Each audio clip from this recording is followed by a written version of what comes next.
Ulf, welcome to the show. Thank you, Marcus. Thank you for having me on the show. I'm super excited to talk to you today. So let's get started with getting a quick background for the audience on who you are. I'm a serial entrepreneur. I'm Swedish originally, and I start software companies in Sweden, developing a software solving a business problem that hasn't been solved before. And then I use Sweden as a test market, getting customers and so on. And then after a couple of years, if I have guessed, something that the market needs, then I'm moving to the US in order to scale the company. So I've done that twice before. So this is my third time I moved to the US. Awesome. So you use Sweden as kind of a testing ground on a smaller market. And then once you get some validation there, you come to the United States and try it with a bigger market. Exactly. Love that strategy. So let's tell the audience what company you're currently working on and what you guys do. Sure. My company is Howwe Technologies, and we have an application called Howwe. Howwe stands for when the CEO has bought our application. It stands for how we as a company could help each others and also the CEO and the board to have better success with the execution or transformation. So in order to explain this a little bit better, if you think about a small mid-sized company or a large company, it's a lot of external disruption like war, interest changes, trades, and so on happening almost weekly nowadays, which influence how our company needs to do. It could be a problem to get materials, logistics, transportation, whatever it could be.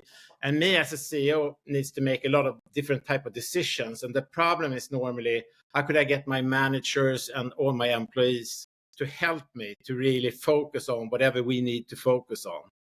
And what have happened, especially after COVID, is that people are working more from home. We're much more digital than before, but especially with AI, it has changed. So it's a lot of companies now doing different type of models, trying to help the CEO with, what happens if this happens or that stops, or you get this type of competitor with a totally new type of disruptive business model. And when you get all this more and more information as a CEO, you need to do something internally. So our application is for an enabler very much for the CEO or COO or that type of persons to get the whole organization to focus on whatever this small change or improvement is. I'm really excited to dive in and understand how you guys are able to do that, because it's extremely interesting to me how you can put together a process that allows basically thousands of people to communicate. So right now, what's the current state of the company with any metrics that you'd like to share? Sure. We are about a little bit more than 40 employees in our company, whereof more than 50% are within development. We also have some external developers as well.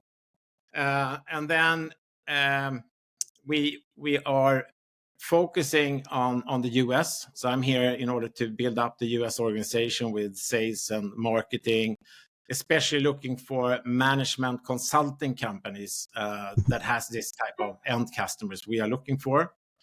We are quite fast growing. We could be growing more, and we just became profitable. Awesome.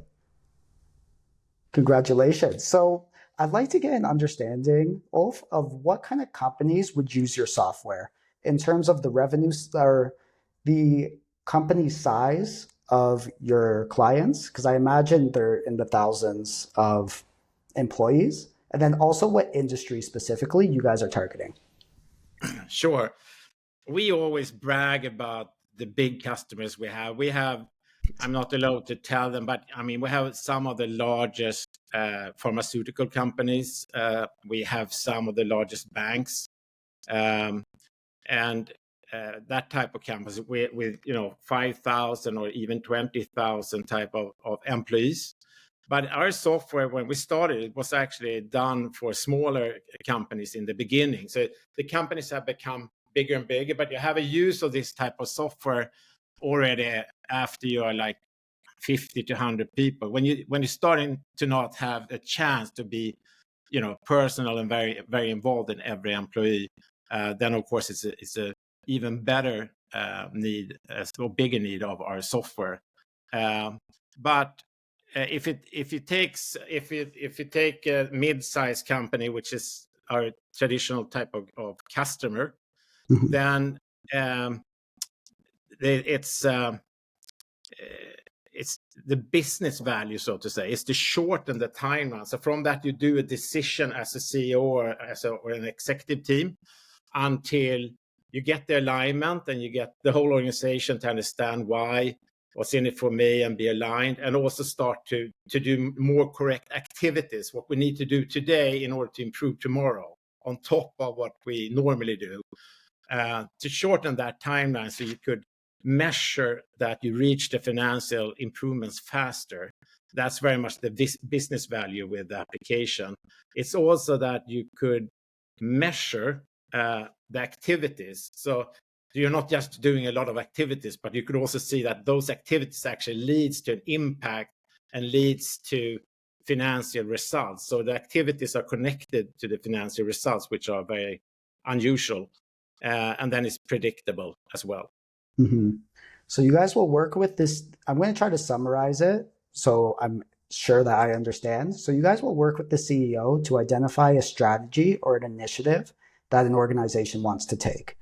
And then what Howwe is able to do is to break down those initiatives at a department level per se, and identify what sort of initiatives each department needs to take to work towards this higher goal. And then what it'll allow you to do is each person from within these departments can have different inputs that they put into your application that you guys are tracking, that ensures that the company overall is moving in the direction that the CEO wants it to take. Is that correct? That's very good. Good summary. It's could expand that a little bit. Normally the customer have already done the strategy or plan, or it could be an initiative. It don't have to be so big. It's just a small improvement or change that is needed. And the difference with our application is that 96% of the licenses is 96% of the revenues is coming from licenses, and that's not just decreasing the cost, but it decreased the time to get the alignment within the organization. So it's only 2 workshops. So the CEO and the executive team first have to decide, okay, what's our most important goals, which is in 90% of the cases to increase revenue and EBITDA during the next 24 months or 12 months or whatever it is. And then they put that into our application directly. So you don't need to do any technical adjustments or business-oriented adjustments. Just put it into the application. So it's a pre-made, up and running business-critical application. You don't need to build something or adjust, which also takes calendar time. And when that is done, then it's another workshop about 2 weeks later with the CEO and the executives again, where we facilitate, okay, which initiatives are going to have an impact in order to improve these most important goals. And typical then is that the customer is coming up with 100 different type of initiatives. And that is, and we help them to get those down to 10, because if you have one problem, I have one problem, it could be the same initiative actually, but we didn't know about this if it's a large organization. So we help them to get that down to about 10, and then we have a facilitation session in this second workshop. So we bring it down to about 4 initiatives. And initiatives could be, for example, cost savings, a merger, maybe some sort of automation, for example, which has an impact.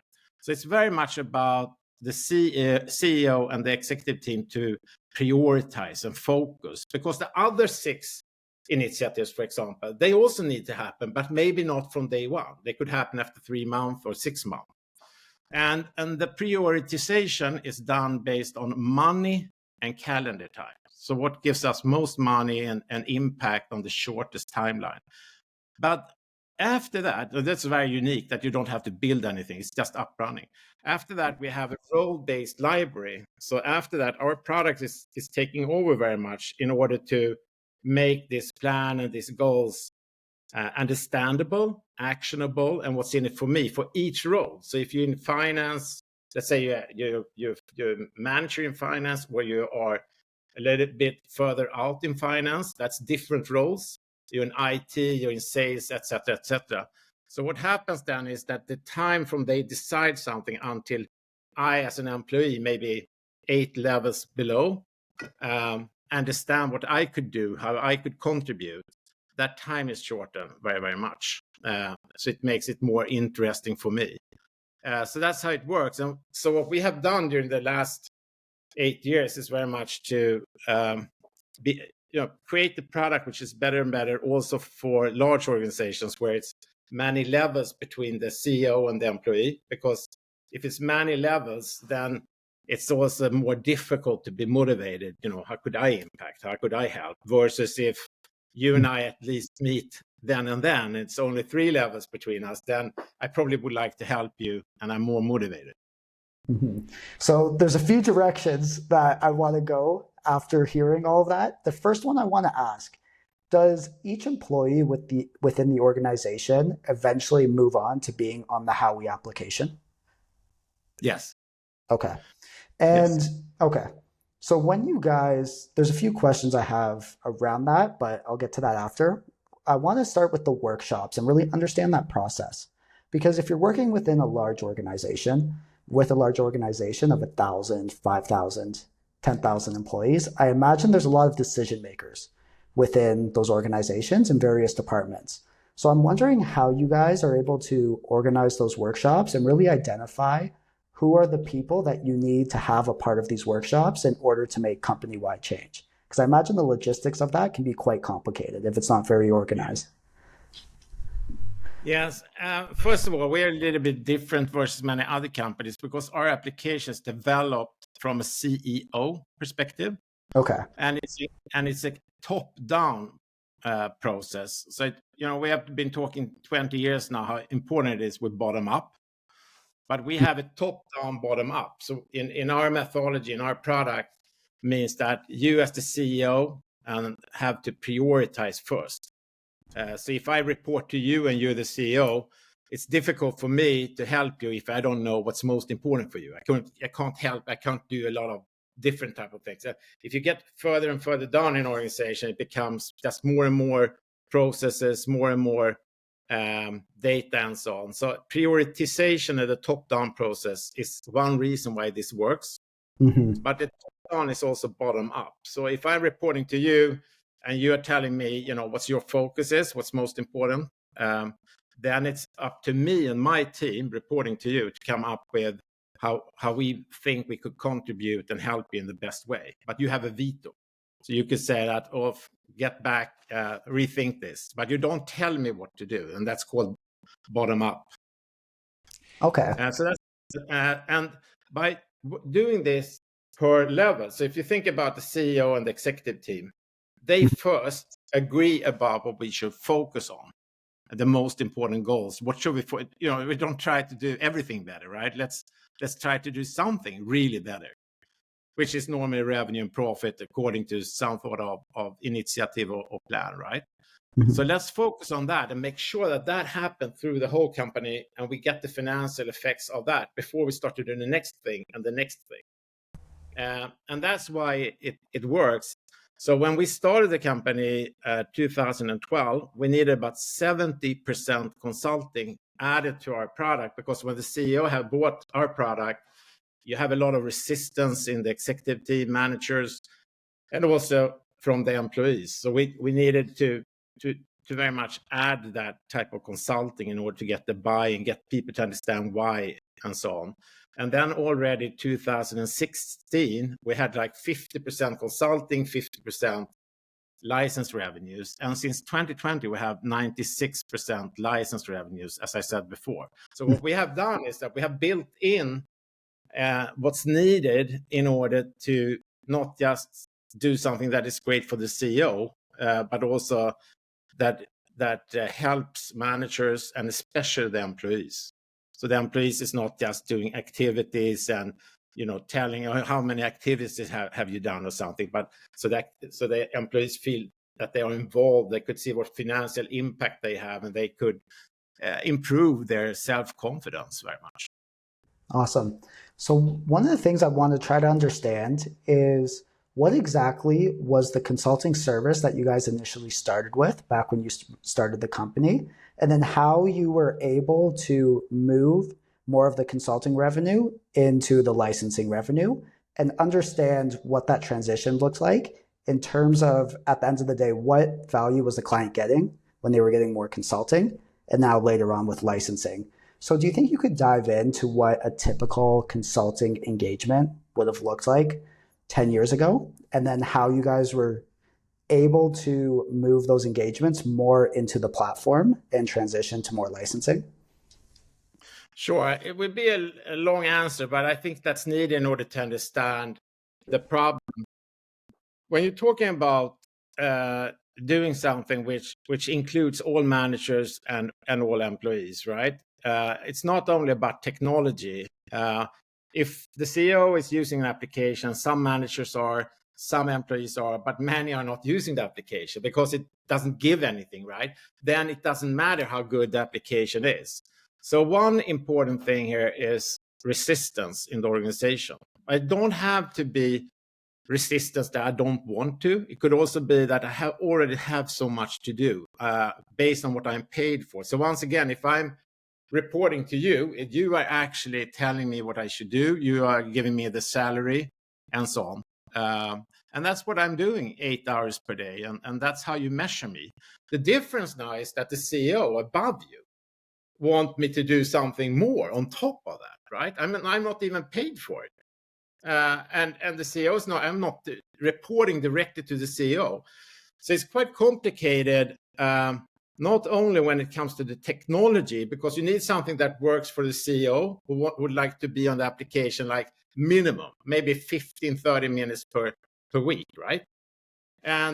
And then the employee who already have a lot of other applications already feel that, I have too much work to do, and now I have to do something on top of that. And I don't really want one more application on top of that. So it needs to give the employee something as well. So that's the motivation, the why. What's in it for me? That needs to be covered from each role. And then it comes to that the product must be so easy to use and give me so much more back. So it must be proactive. So you don't have to do a lot of things yourself. It's very much the application helping you to reminders or motivate you or whatever it is. So that's what the application does. And before the application was good enough, when we haven't built in this into the application, it was very much as it works today for 99% of the management consulting firms. And that is, first we try to win the executives, get them motivated. Why are we doing this?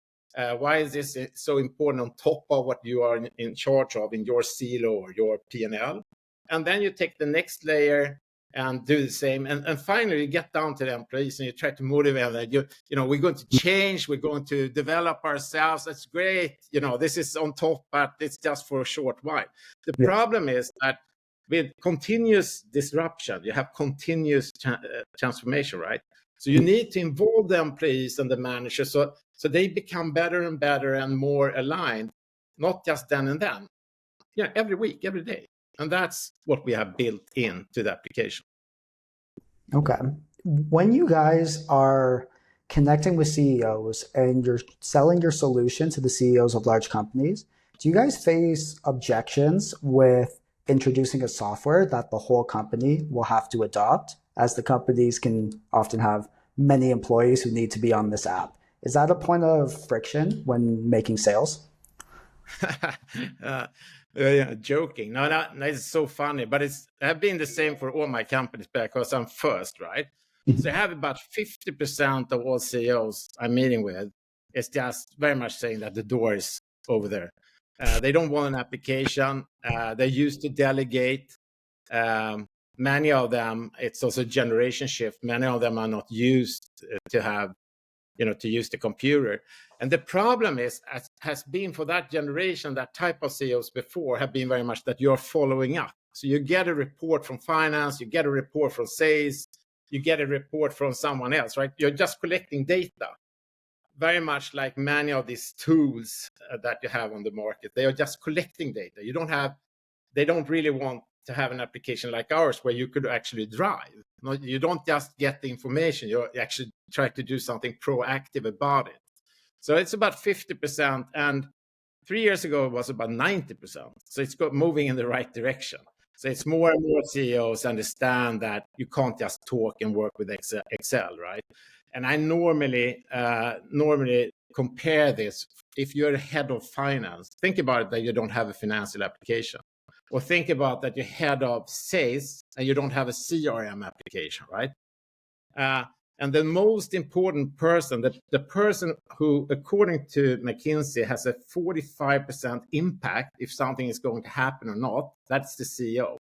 And that person is totally outside the digital world, right? So for many, many years, the CEO had tried to digitalize the company and make it more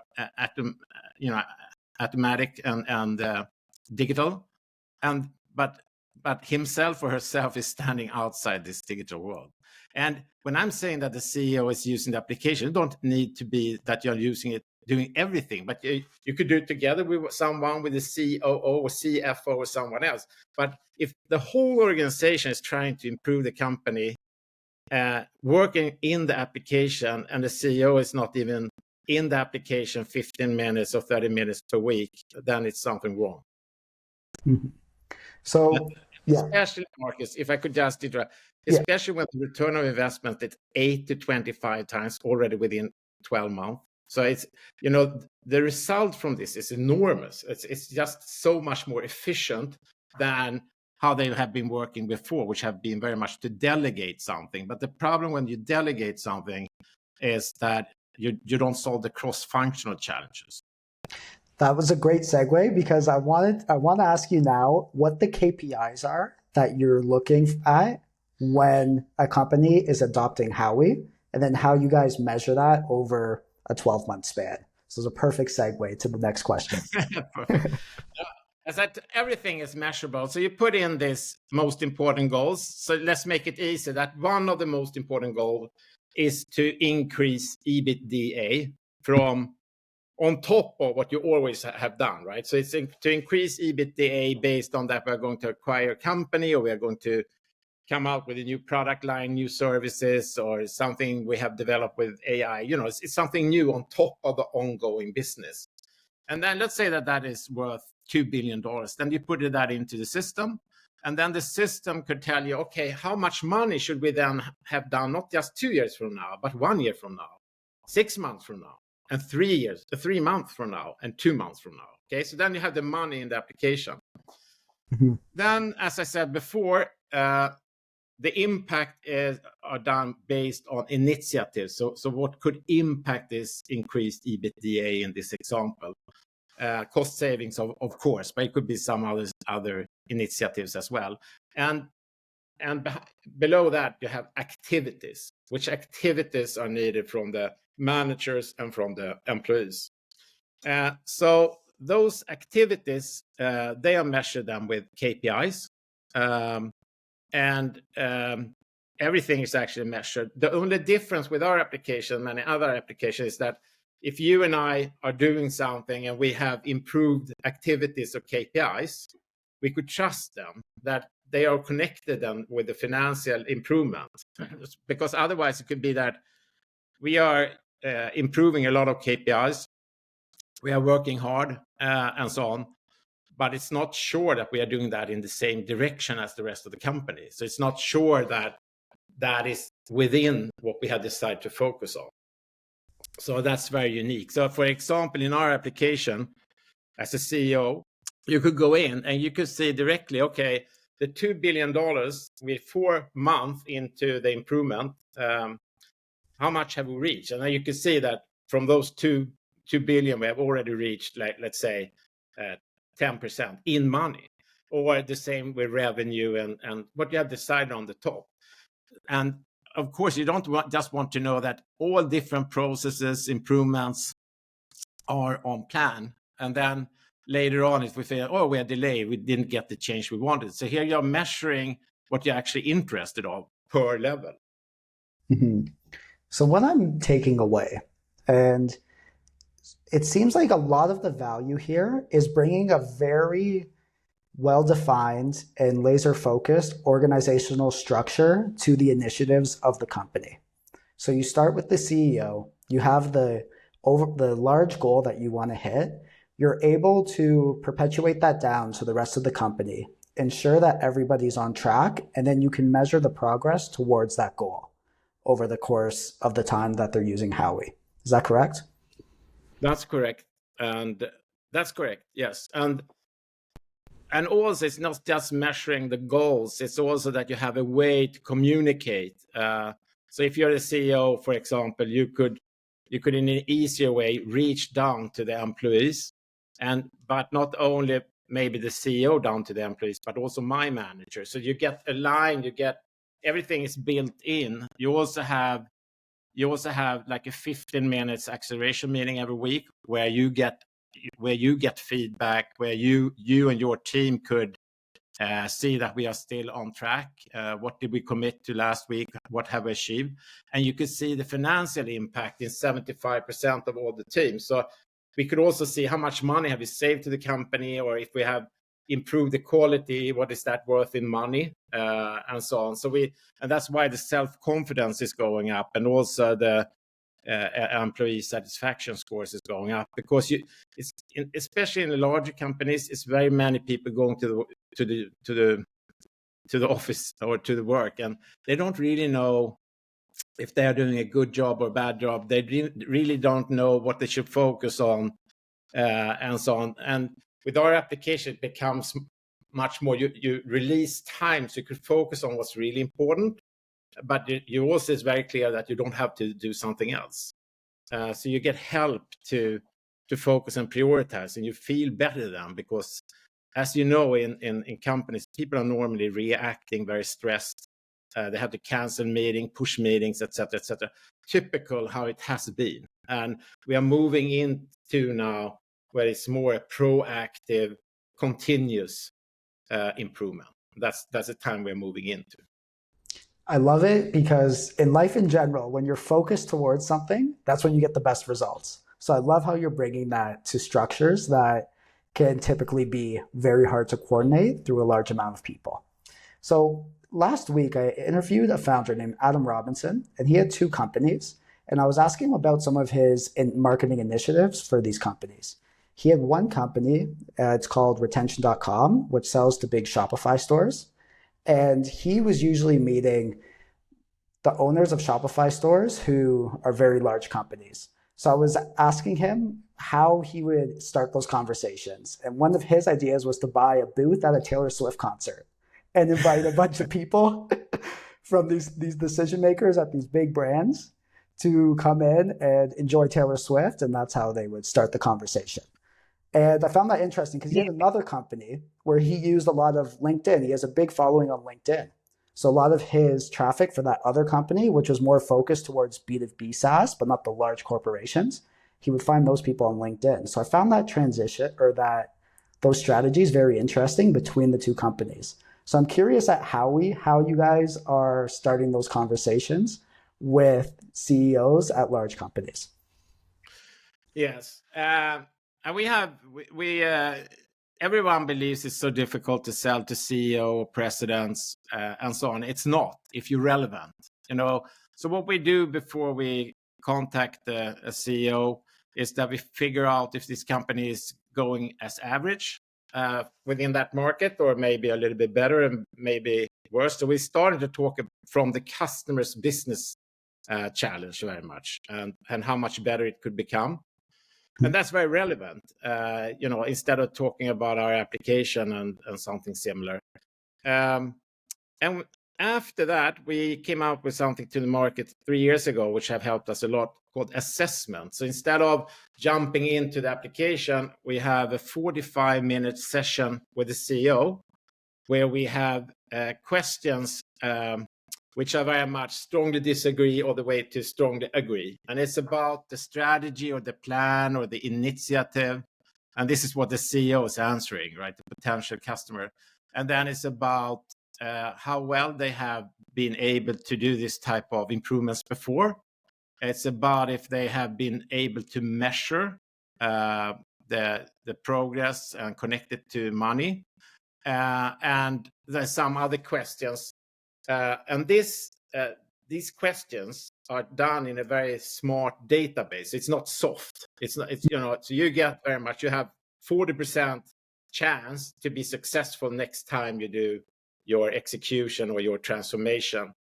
And that is actually much better because in average it's about 90% phase with their execution, strategy execution and transformation. So 30-40% is good.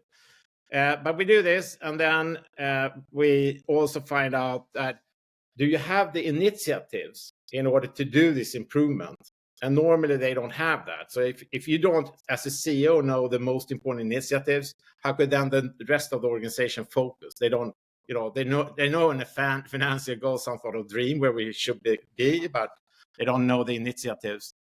So we do that for 45 minutes, and then we have a reporting back after 1 week, maximum 1 week, and then we report back, and then it's very easy for the customer to know that maybe I have failed with this actually a couple of times before. Maybe I should consider to listen to you a little bit more. So that's how we do it. And then we have, when it comes to marketing, we're doing the traditional stuff like LinkedIn, emails, calling, and so on. Mm-hmm. But we also arrange CEO forum twice per year. So we have about 200 to 300 CEOs coming to our CEO forum, and that is very much about the trend. Not so much about our product; it's more about the trend, what is happening on the market, how is it to be a CEO today versus just a year ago, what's happening, and that is also very interesting for our potential customers. So the CEO Forum, it's an event that you guys host in. Yes. And where's that located, that event? Is that in New York City? We have done it, of course, most in Sweden, where we are starting up here as well, doing it. And it's very, very popular in Sweden. And here I've just done it once so far. Okay, awesome. The one thing I'd love to learn about is what the cultural differences are between doing business in Sweden and Europe compared to the United States, and what your experience has been doing business at a high level in these two places. Good question. It's not so big differences, actually. Sweden is a much smaller country, and that helps you when you're developing a software. You and I spoke about how to start a company. We started with a product, but we need a lot of consulting, right? So we were always offering the CEO accelerated strategy, execution, and transformation. That's what we have done from the beginning. And it's easier in a small country to reach the CEOs. It's easier to check if you have been thinking about if your idea is good or not. Here in the US, it's a much bigger country. You have to fly much more. You have to be on different. It could probably take so much more money and so much more time to find out if you have a good business idea and a good product or not. So that we normally take ideas or at least technology from the US, but Swedes are very, very good to do something about it, come up with something. We are big in export, as you probably know, within music, Spotify. We have movies, etc., etc. So it's easy in a small country to come up with something new and get that rolling. Yeah, I would imagine. I believe Sweden's, correct me if I'm wrong here, but I believe Sweden's population is about 5 million people, correct? 10 million. 10 million. Okay. Yeah. So big, but compared to the US, which is over 300, I imagine once you're well connected in Sweden, it's very easy to get to meet people who are doing big business over there. Yeah, but I think that's quite easy here as well. Actually, US is very open, especially for an entrepreneur from another country. I get a lot of help, so I think that works here as well. And but it's I think it's the companies in Sweden are smaller than in the US, right? And that also helps you to develop this type of product. I mean, our product, once again, needs to fit the CEO as well as the employee, cross-functional.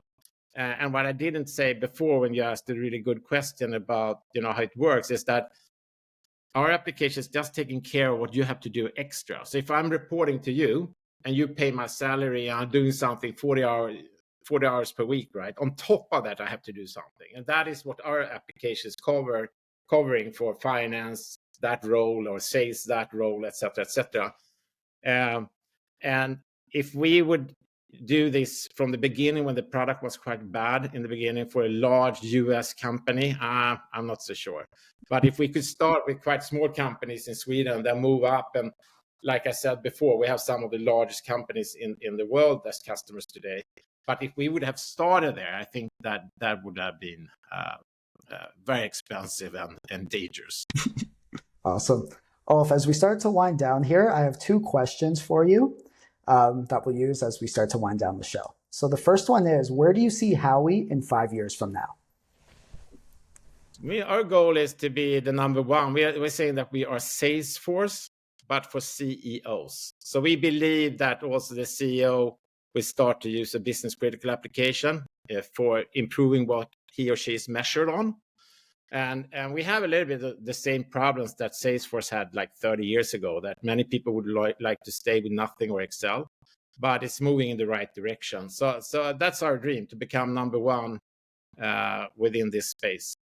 Yeah, you had a very interesting point. I remember you mentioned on the SaaS podcast that I heard you say that there was a big player moving into this space as almost a competitor. I believe it was Microsoft.